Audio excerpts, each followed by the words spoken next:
Manager 2016, Chapter 3, Hybrid Experience.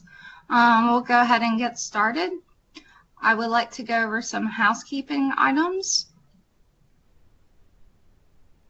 This webinar will be recorded, and the recording will be emailed to you following this webinar in about 48 hours. The Q&A will take place at the end of the webinar, and you can place your questions in the chat box. I'm going to go ahead and introduce today's presenters. We have our two experts with us today, Steve Angel, our solution architect, and Peter McKenzie, our director in sales. And he's based out of Toronto, and Steve is out of Georgia. We thank you for having both of you here today. Steve, I'm going to hand it over to you. Thank you, Kristen, and welcome everyone. Thank you for joining us on this third and final webinar in the series on Microsoft Identity Manager. As Kristen said, my name is Steve Angel. I am a solution architect with New Signature, and my specific focus area is on identity and access management. So with that, we'll jump right in and kind of quickly go through what our agenda will be for today. Because we are talking about the hybrid experience, we'll spend a little bit of time talking about what is hybrid identities.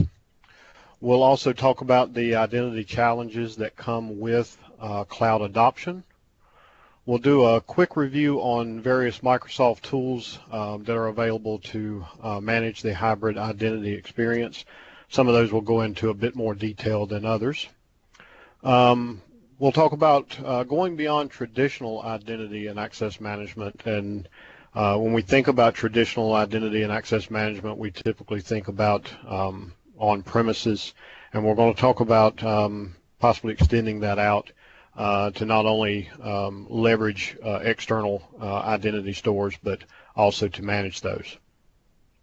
And then we'll discuss a couple of the identity management tool options that many of you are probably already familiar with, and kind of where they align and what the pros and cons are for each.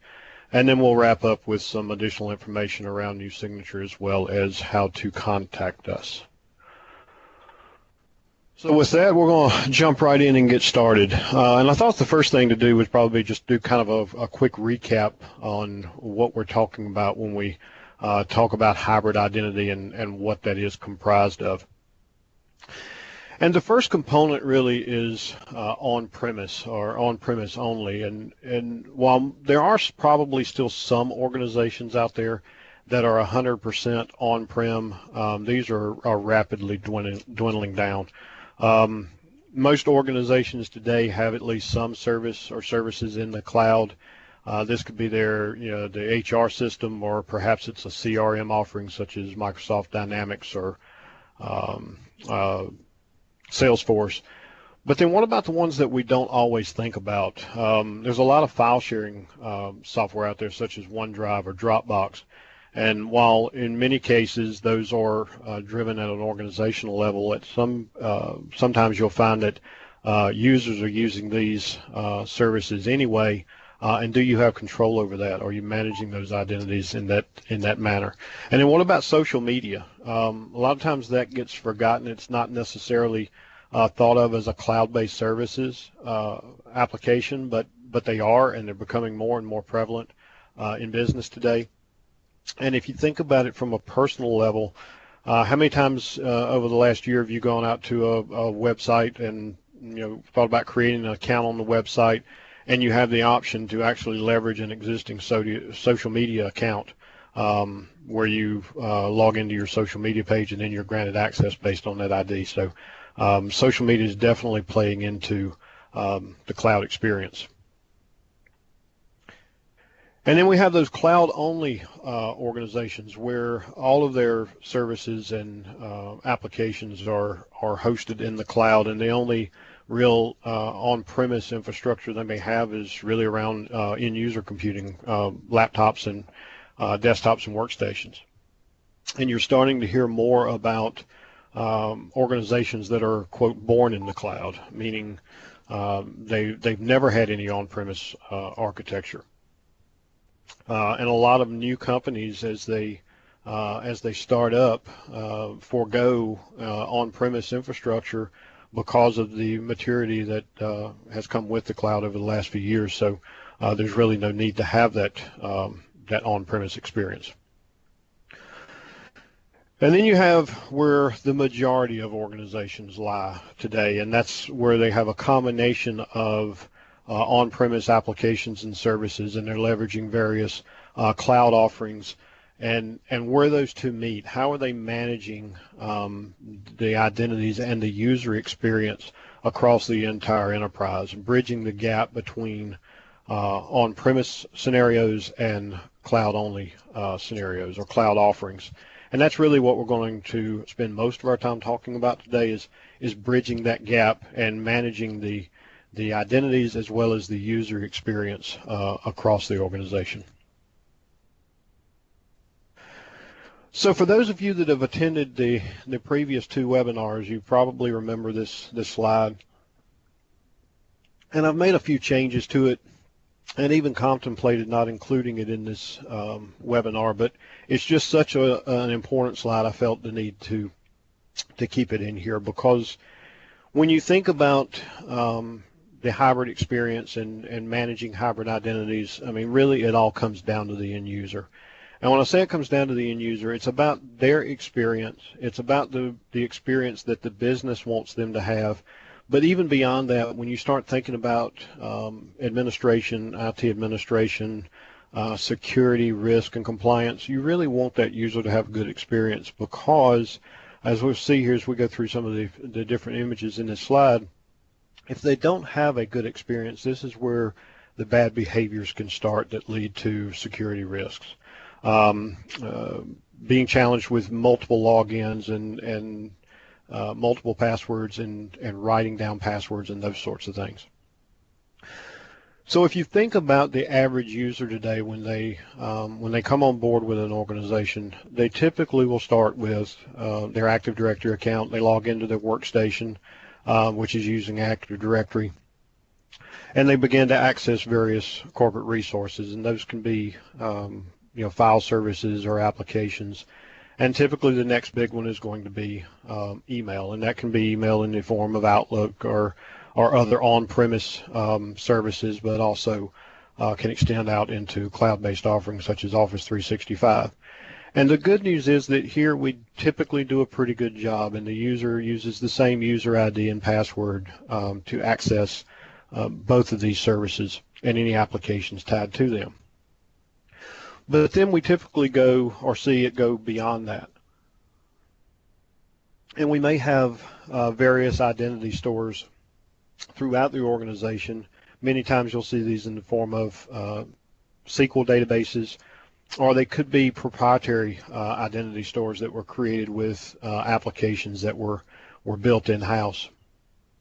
And then from there you have the various applications that are tied to all these identity stores, both a combination of perhaps Active Directory, SQL-based back-end data stores, or other proprietary data stores. And we're looking at web applications, or sometimes they're applications built off of Visual Basic or some other programming platform. And then we also bring in the mobile experience and those mobile applications, and how are those tied back into the true identity, the back-end authorization mechanism that grants access to these applications. And then if that all isn't confusing enough for the end user, you start throwing in these cloud-based services, and that user may have a separate account for a CRM application or perhaps a file sharing application. They may be managing things within social media that requires yet another account. And then when you look at this entire big picture across the enterprise, typically what you'll run into is there is not only difference in passwords, but the actual account login format is many times different. So when you take a login for Active Directory, we may set up that user ID as john.doe, but there may be a legacy application that's limited to a certain number of characters in the account name, so we have to change that format and go with a JDoe. And then you start looking at the various cloud-based services, and some of those are used first.last format, some of them are using an email or UPN type format, And the user has to keep track of all of these different user IDs along with separate passwords because we don't have a good mechanism in place to keep passwords in sync and synchronize across the entire enterprise. And what does that lead to? Confusion, frustration, and ultimately bad habits. Users are storing passwords in files on their desktop, so they're writing them on papers and sticking them under their keyboard or in a drawer. And it just creates a nightmare scenario for IT administration as well as security to try to keep all this under control. And then you also have to consider when a user leaves the organization, and how are you reining in all this access to ensure that once a user is no longer with the organization, that their access to all these various systems and all these various platforms is revoked in a timely manner to prevent loss of data. So from there we can move into the administrative challenge that goes along with this picture. So how do you manage the full identity lifecycle for a user identity from the day that they onboard with an organization to the day that they are no longer employed with that organization?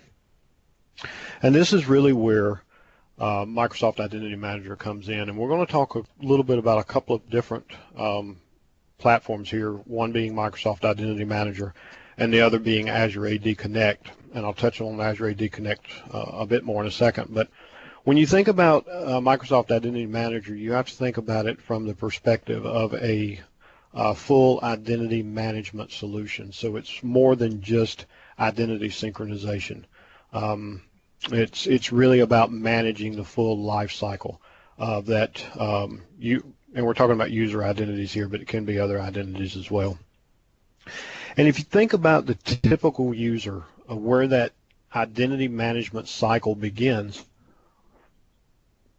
it's typically within human resources, and we refer to that initial source of information as the authoritative source. This is where the true information about a user is initiated and maintained over the course of that user's existence with the organization. And some things that we can typically expect to see here are first name, last name, department, maybe manager information, their employee status, which we can use to determine if a user needs to be deprovisioned from the systems across the organization. We may have a hire date, title, an employee ID, cost center, and any number of other pieces of information about that user may be stored in this HR system. And when we look at it from an identity management perspective, some of these can be used in a one-to-one ratio for other systems. Other attributes may be used to make logical decisions to formulate other attributes or possibly to grant access levels. And we'll take a look at Active Directory first, and we'll kind of walk through some of what I mean. So as you see here, first name and last name typically will be a one-to-one mapping for given name and surname, but then you have to look at account name. And as I've referenced it here, it can be something as simple as first name dot last name.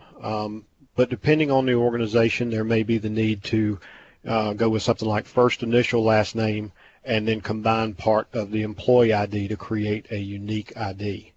And we can also factor in that what if an existing user already has that ID taken.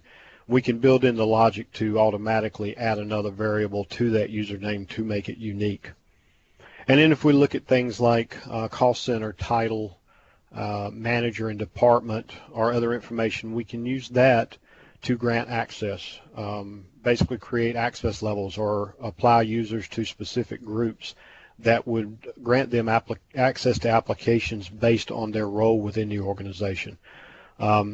So we can take that information and massage it and do with it what we need to manage that user's identity. Now, not only does this happen or occur during initial provisioning when the account's created, but we can also manage that user as they grow within the organization. So they may be promoted or they may change departments.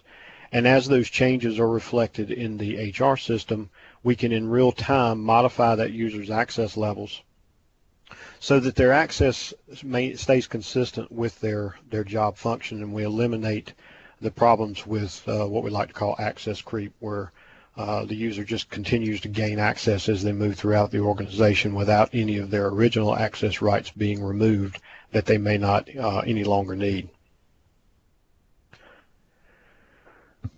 And then we can talk about the legacy apps, or perhaps the other identity stores where there may be different requirements.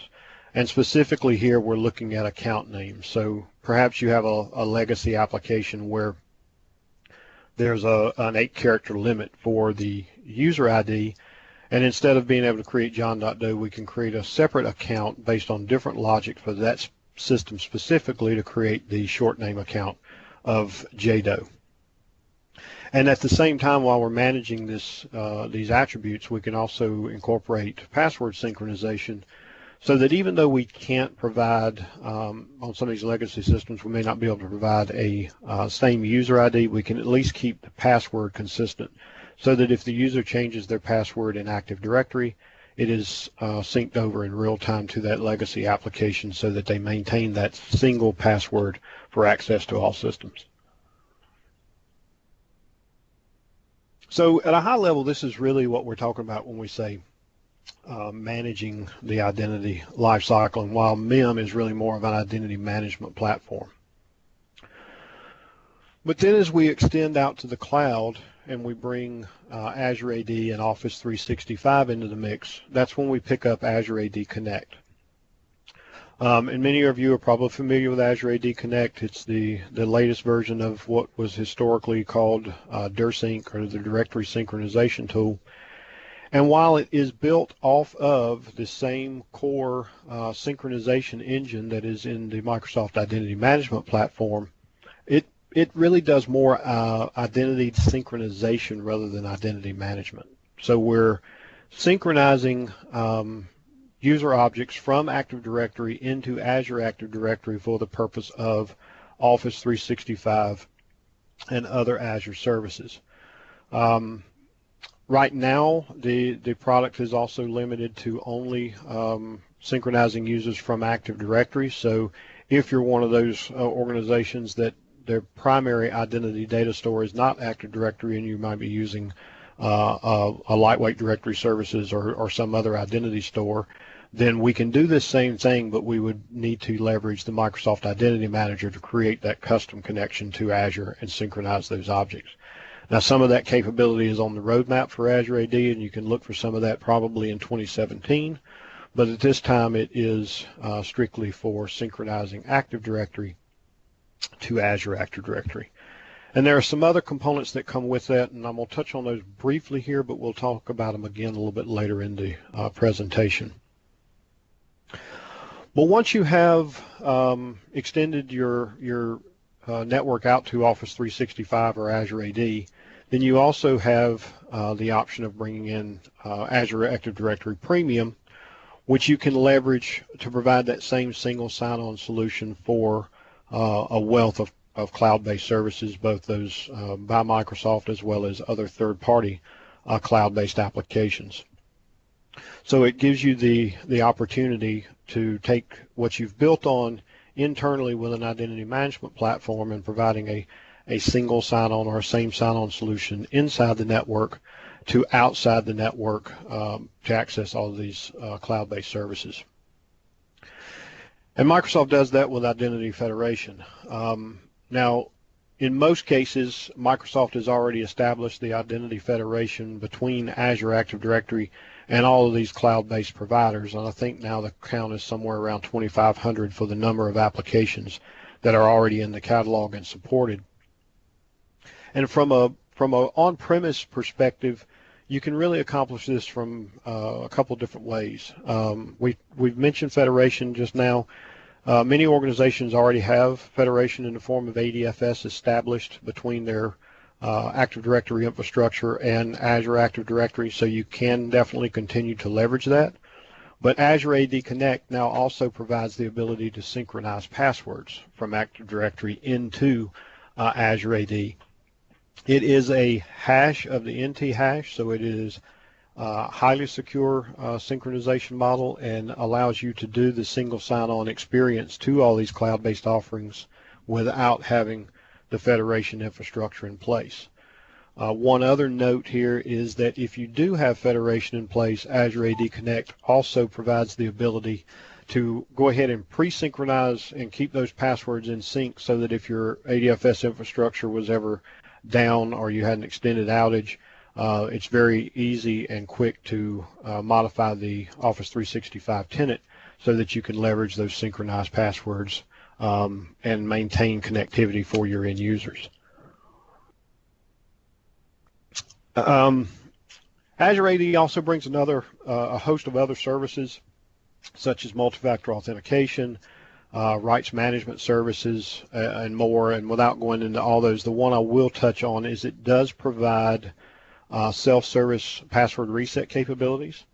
And when used in conjunction with Azure AD Connect, you can also configure password write-back capabilities. So if a user logs into the portal, attempts to log into the portal, and needs to change their password, they can change their password through the Azure AD portal, and once successful, that password is in real time synchronized back to Active Directory, so again they can maintain that single sign-on experience across the enterprise.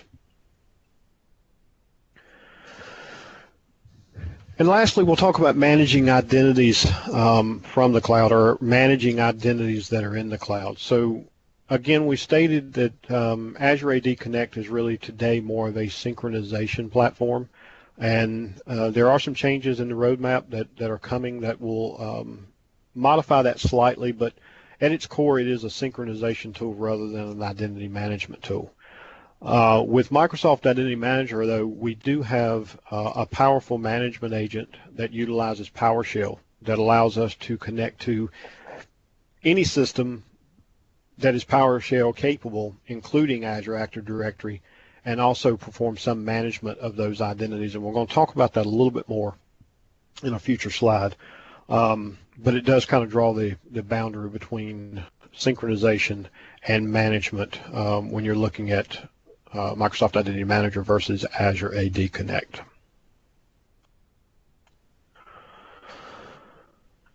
So we've talked quite a bit about several of these tools, but I do want to kind of go through the list here, reiterate a little bit, and touch on some of the ones that we haven't spoken on in depth. So Azure Active Directory Premium is a licensed feature of Azure AD. There are several different levels, and Premium being the top level, and it does provide a lot of additional capabilities. We've already mentioned multi-factor authentication. We mentioned the Azure Rights Management Services capabilities, the self-service password reset, and write-back capabilities. But primarily what we're focused on here, what I want to focus on here, is the ability to extend that single sign-on experience out to all these cloud-based offerings so that users can have a single pane of glass, a single dashboard where they can authenticate and access all of their applications.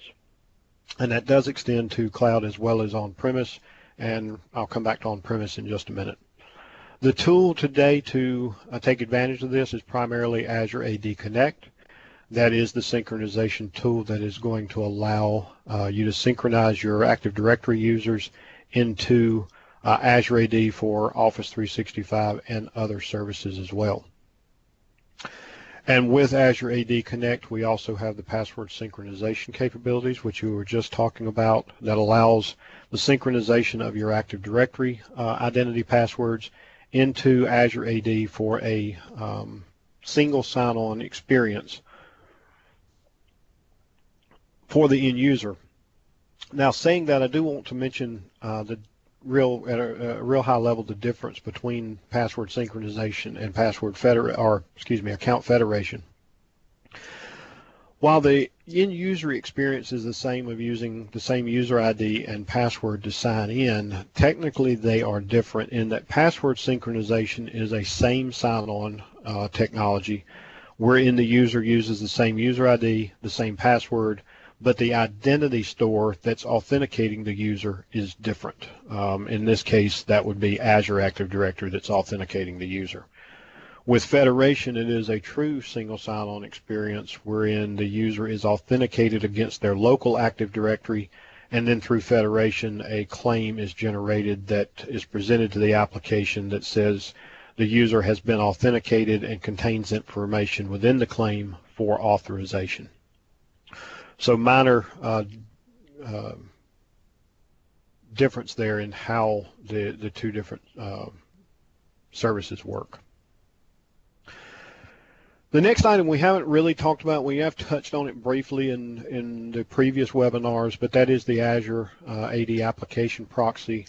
And really what this service provides is the ability to take those on-premise web-based applications and extend those out to that Azure application portal, so that when users log in, they get that one pane of glass, single dashboard where they can access all the cloud-based services that they're authorized to use, as well as any on-premise applications. And then finally, Microsoft Identity Manager 2016, and this is the one we've really been talking about a lot over the past 3 webinars, and it is a full identity management solution. It does do identity data synchronization, but in addition to that, it manages the full identity lifecycle, from provisioning to deprovisioning, controlling role access across the organization throughout the lifecycle of the user, and also incorporates self-service capabilities as well as password synchronization. So it really maintains that single identity across the entire enterprise. So as we finish the last slide, when we were talking about Microsoft Identity Manager and how it fits into the enterprise, the last slide was talking about, or the last comment was talking about managing objects from the cloud. And that's when we start looking at going beyond kind of the traditional identity management scenarios. And when I say the traditional identity management scenario from MIM, here's kind of what I'm talking about, and I'll try to walk through this real briefly. Typically, when we go in and we're looking at an identity management deployment scenario, we are looking for that authoritative source, and here that's the human resources system that we have identified. And that's going to be where we're going to retrieve all the information that we deem as being the authoritative source for those users, both existing as well as new. And when we look at a MIM identity management platform, at its core, that's going to be the MIM synchronization service, but it also will typically incorporate the MIM service as well, which ties the synchronization service to the MIM user and administration portal. Now, the MIM user and administration portal for users is where users would go for any self-service activities, as well as for self-service password reset and account lockout. From an admin perspective, it's the portal that admins will log into to create much of the policies, workflows, requests, sync rules, and all the other configurations that go into making a full identity management platform. It's also where admins or data owners might go to approve self-service requests for additional access to data. So once we've got all that information going into the MIM system, then we can manage those users to, and in this case, we're just simply stating Active Directory. So we can manage the existing users, we can provision new users, deprovision users that are no longer employed, and also manage group membership to create that role-based access control. And then we have the internal applications and services that the users would interface with that would be tied to that user identity in Active Directory. And I've also placed Office 365 here on the screen to show the role that Azure AD Connect plays in this scenario, where MIM is managing the identities and Azure Active Directory Connect is synchronizing those identities into Azure Active Directory for Office 365. So we've got provisioning and deprovisioning, attribute flow, and we keep the data current.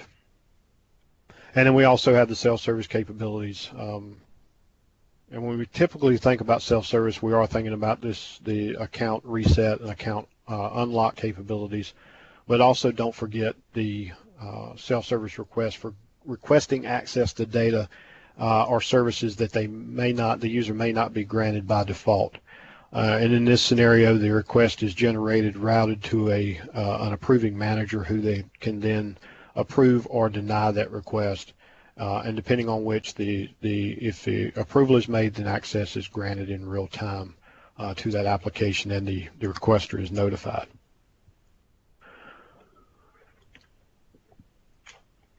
So in this scenario, when is it time to start thinking outside the box? Well, as we mentioned, we've talked about MIM being the identity manager and Azure AD Connect being the synchronization tool to keep those identities synchronized with Office 365. And I also mentioned the PowerShell agent, management agent. So with the PowerShell management agent, we can connect to any system that is PowerShell ready, and an Azure AD is, so we can actually go in and we can manage those users that are synchronized into Azure AD. And some areas where this might come into play is if you're thinking about your synchronization tool, there's limited customization there, but one of the things that you can customize is which users get synced into Office 365, and to some degree you can control which attributes get synchronized into Office 365. So there could be some scenarios where you may want an attribute populated differently in Azure AD than in Active Directory. And in that scenario, we can leverage MIM and the PowerShell management agent to manage those users and control those attributes at a more granular level that are going into Azure AD. And we may want to do this for purposes of granting access, or maybe we just want some of the data to look differently in Azure AD and the global address list than we do locally. And then we also can take advantage of the PowerShell management agent to control licensing. So Office 365, as well as Azure AD Premium, is a per user licensed product. So you want to make sure you're effectively managing those licenses so that you're only issuing to users that require access, and then removing those licenses so that they can be used on other users once that user is no longer with the organization. So we can, based on information that we read from the other connected systems, we can make decisions as to whether or not a specific user should be or should not be licensed. And if that user is no longer with the organization, we can also go a little bit further and start cleaning up, removing users from the global address list and those kind of things. And that's really where MIM fits into this picture, in the granularity and control and managing of that user identity, whether it's on-premise or in the cloud. And then another scenario that has recently come about, and we've actually had a couple of customers that have been asking about this capability.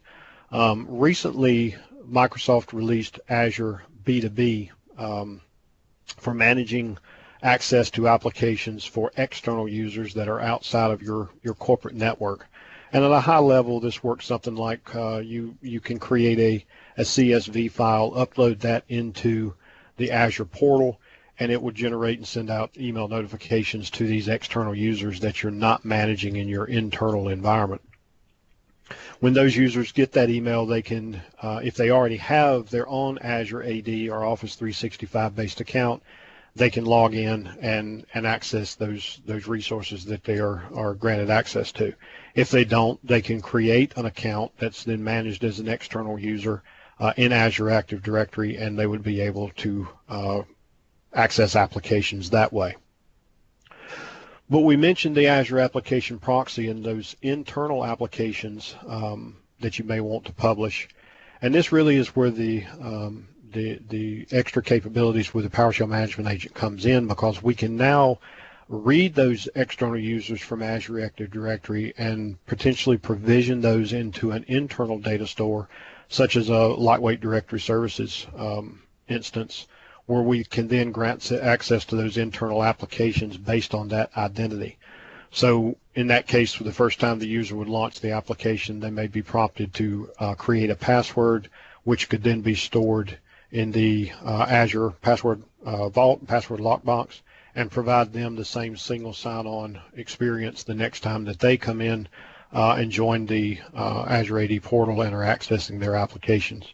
So another way it gives us the ability to step outside those traditional boundaries of an identity management platform and extend access to external parties, whether it's a contractor, vendor, or perhaps a business partner. So really a full suite of capabilities for the identity management lifecycle throughout the enterprise. And finally, we're going to just really compare. We've talked a lot about Azure AD Connect and about Microsoft Identity Manager, so I wanted to take a little bit of time and just recap on really where the differences are. And I'll start by saying that for the majority of organizations out there, I would go as far as saying probably 98%, you're going to leverage Azure AD Connect if you don't leverage any other tools when accessing Office 365 and you're leveraging Azure Active Directory. And that is because of the synchronization from on-premise Active Directory to Azure AD. It's going to be the tool that does that the best. I did mention that it is built on the MIM synchronization service, or the Microsoft Identity Manager synchronization service. It is a free product. It's free to use if you are a Office 365 or an Azure customer. It does allow password synchronization from Active Directory, and it is the only tool that does that. So you can get that single sign-on experience for your end users without having to have federation services in place. If you're using or purchasing Azure AD Premium, you also have the password write-back capability so that you can facilitate self-service password reset in Azure and write that password change back to Active Directory on-premise to give that user a seamless experience with regards to accessing on-premise and cloud-based applications. When we look at Microsoft Identity Manager, something a lot of folks do not know is that MIM is included in the